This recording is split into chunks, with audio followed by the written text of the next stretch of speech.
পুরুষের ভাইয়েরা যেমন জান্নাত পাবে, নারীরাও জান্নাত পাবে, পুরুষেরাও জান্নাতুল ফেরদাউসে যাবে, নারীরাও জান্নাতুল ফেরদাউসে যাবে।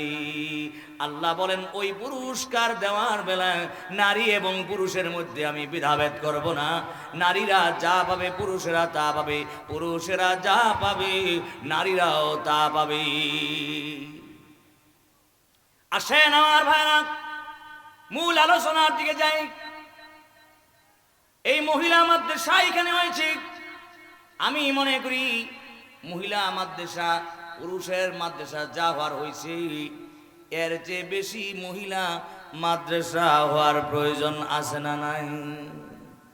যত পীর মাশায়েখ বুজুর্গ নবী গাউস আবদাল যারা আছি, সবাই সর্বপ্রথম মায়ের জবান থেকে কথা শুনে, মায়ের কালাম শুনে, মায়ের কুল থেকে সর্বপ্রথম শিক্ষা গ্রহণ করে না নাই?